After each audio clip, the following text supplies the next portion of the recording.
All right, good morning out there. Today is Wednesday, September 3rd, 2025. I'm Anthony, and this is Drive Dive. And so, again, you're here because you're talking about productivity, thinking about productivity, how to be more productive yourself. And I'm just trying to share some of the, struggles and insights and things of that nature. And for my life, in my pursuits of being more productive. So, thinking a lot about James Clear's Atomic Habits, I think that, he right out of the gate says, it's important to have goals, but you can't achieve those goals unless you have these different systems, routines, and habits in place, to make that progress towards said goals. I guess I'm realizing for myself that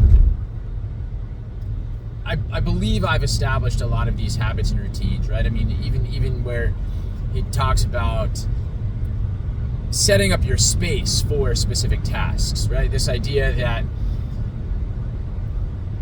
when you open your phone, right, you unlock your phone because you wanted to write something down, right? I have a stylus on my phone. I wanted to write something down, but I unlock my phone, and rather than going right to the app where I can write something down, I end up then checking my email. And then I end up opening a browser and checking, whatever, right? And then I close my phone, and then I go, oh shoot, I forgot to write down that note. And now I have to unlock my phone again in order to now go directly to that app and just write down that note. Oh yeah, what was that? What was I thinking again? But anyway, that's really not. So the idea being that there's this one trigger of unlocking your phone or one act of unlocking your phone that's a trigger for so many other things. Once you take that first step, your body and brain, I guess, go to these other tasks that you didn't originally intend to go to, and now you've consumed, I don't want to say wasted, but consumed more time than you intended to, right? And that's our most valuable resource, and I guess the limiting factor in so much of what we do. And so you have to be really clear then, okay, right, he even goes so far as to say, maybe I need a device for checking email, I need a device for doing this, a device for doing that, to really try to separate these things. And he even talks about designing your space that way, where he shares, I guess, maybe it was during COVID, I'm not really sure, but, the idea that your kitchen table can kind of become this, catch-all area of your home, where that might be the spot where you sit down to eat. If it's also the spot where you're trying to sit down, open a laptop, and get some work done, it's that sitting down at the table becomes that first act that triggers other actions. And right, I meant to sit down and get some work done, but instead I ended up eating these extra snacks and things I didn't intend to. And now not only am I consuming time, but I'm also consuming extra food and calories that I didn't need to. So I'm not being as productive, and maybe I'm even gaining weight, right? Which I just didn't intend to do. So I think I've done a lot of, explored a lot of those things. He even talks about habit stacking, right? You want to be more productive. You're gonna when I do this, I will also tack on this, right? So I think I've done those things where, I even had a desk installed in my house where it's okay, that's where I'm gonna sit, at my computer and do specific tasks, right? And set up side-by-side workstations so that my son and I can more easily record, whether it's video game footage or some of our, Lorcana pack openings and all this other stuff, right? So creating space specifically for those tasks. And then, sure, if I want to sit and watch television, that's what the couch is for, right? Sorts of things. Habit stacking. Right, again, going to television, it's okay, yeah, I might want to watch an episode of I don't know, Dexter, or I'm watching Peacemaker, right? It's but I'm not just sitting down and watching. It's okay, when I turn on TV, I'm actually going to get on the treadmill and watch from there, right? So able to watch the television and have that sort of something that I do for pleasure, purely for pleasure, right? I don't. But I'm also able to get my steps in, right, for the day, and finish that off, with maybe, a half hour of walking, right, if I need to hit my step count. So I've been doing those things, right, and I've been making sure that I'm not consuming, I really want to say waste, too much time, but that I'm making progress, right? And so I think I've gotten so consumed with this notion of like, am I making progress? Are things happening? Are they developing? Are they growing? Where I'd get so worked up, like, oh, I could have been editing a video, or I could have been, practicing Lorcana, right? And just the things that I could have gotten done that got to go back to square one. For me, I've lost sight of what are my goals. And I've been sharing, I guess, with some friends and family, some of just the different things I try to do in a day. One of those, working out and watching my diet, and it's like, yeah, but like, what's the goal? And I don't know. I guess I've forgotten about some of those things, and so now I think I'm trying to circle back to that. And like, what are the goals, and how can I use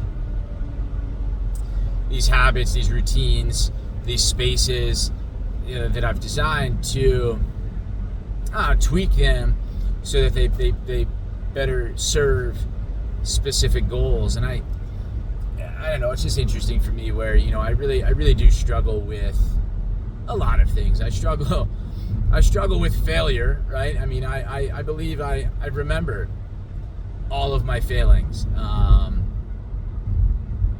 They teach us things, right? So, right, failure, it's not failure unless if you learn something from it, right? Some sort of cliche out there, and it's true, but I still remember them, and I remember them as failures, right? Times when I didn't achieve something. But I also struggle with success, right? Where it's, I might achieve something, and I go, okay, but can I push it and achieve more? Okay, yeah, I got that done, but okay, what's next, right? I do believe I have, lots of skills and talents that I could achieve so much.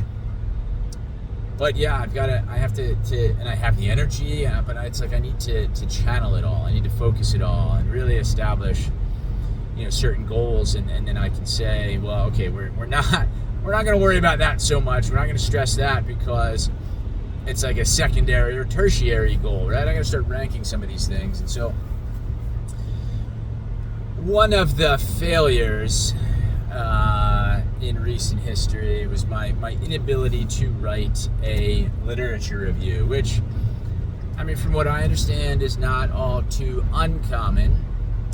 Folks pursuing their doctorates often fail at that stage, this writing of the literature review. It can be a pain, but I've started to reflect on the habits and routines that I've created, and I think I could put it all together, and rather than audiobooks while I'm driving, I can go back to actually what I did while I was in the doctoral program, taking actual coursework.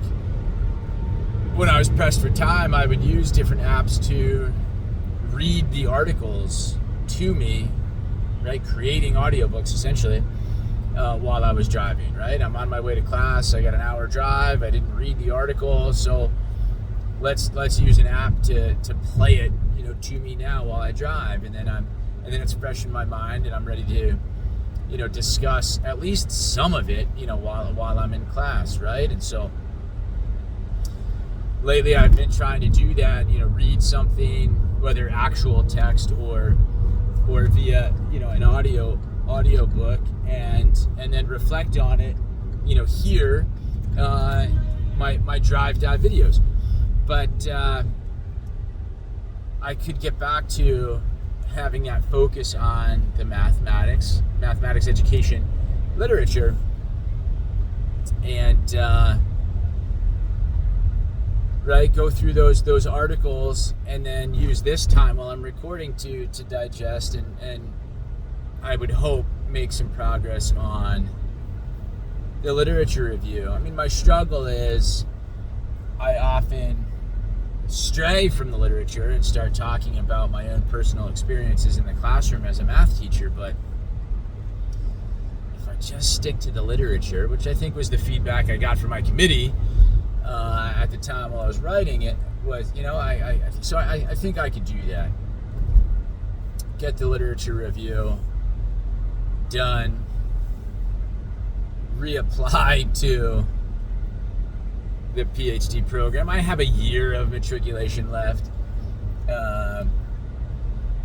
Hopefully within that year I can defend the literature review and collect the data and write out my findings and whatever else. I'm not even super clear on that process, so I should do some research and figure that out. I don't think that's something I can do while I'm driving, but yeah. So I think that's my big takeaway, right? And something for you to reflect on if you're like me and struggling with, I don't know, your own sort of skill sets and purpose and all. Right? Is I keep saying you're productive, right? Figure out what counts, right, in order to feel productive, but have to remind ourselves too, like what are your goals? What are you hoping to accomplish? What do you want for yourself, for those around you? And so I remember writing down years ago, 2015, 2016, that I wanted to be respected in my field. I wanted to have more time with friends and family, and I probably wanted more money or something, or a respectable salary or something, but I think I have all of that. I think that, that I need to stop driving myself crazy with this. Am I being productive? Could I be more productive? And really, really remember to channel all of that towards a limited number of goals, and keep it at that. So I don't know. That's it for me as I'm kind of talking to myself, right, and trying to reflect on everything, but also, as I'm sharing all of this with you. So I don't know. Leave a comment down below.